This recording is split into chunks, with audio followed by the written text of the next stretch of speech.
So I booked a show in Oklahoma City. I mean, patient zero, right? So I walk out on stage and I'm like, good evening, did you guys vote for Trump?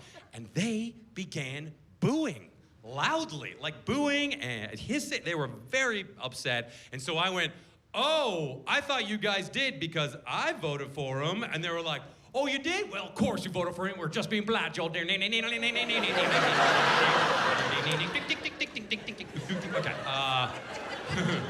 They didn't do that. But there were a lot of dudes wearing overalls with no t-shirt or anything underneath them. Just one strap fastened. They're like, it does the job.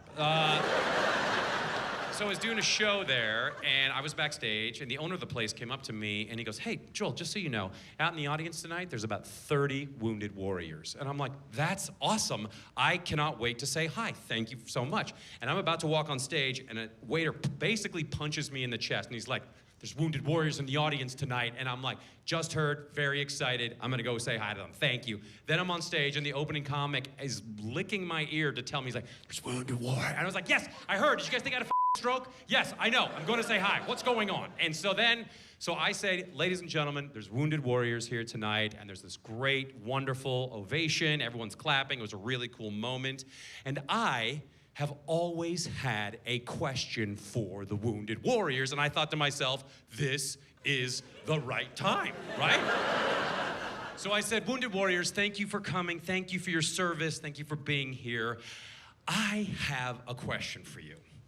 Is there someone in your group who is perhaps, on average, way less wounded than the rest of you? Like, maybe his name is Gary, and Gary just got winged in the thumb or something.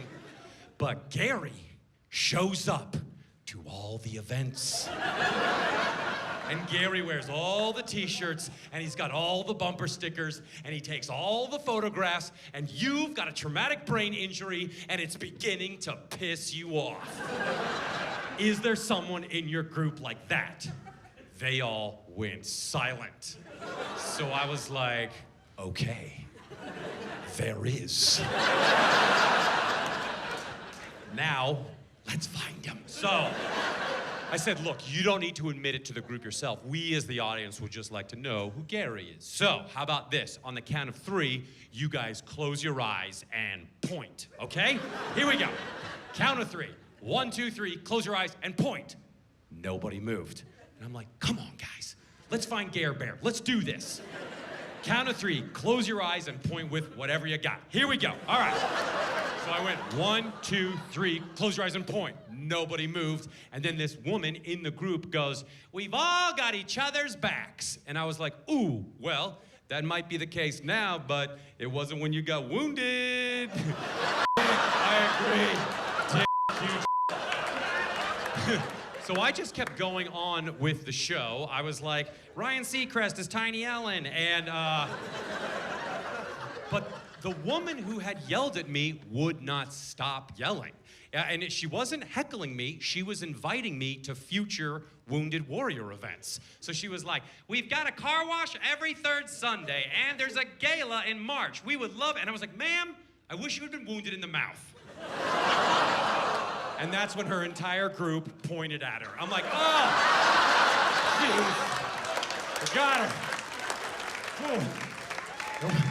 It wasn't Gary, it was Gabrielle. What am I thinking? Oh, yeah. So I swear, like every 5 shows, there'll be a wounded warrior happen to be a wounded warrior in the audience, and they will come up to me afterwards, and they'll be like, we totally got a Gary in our group.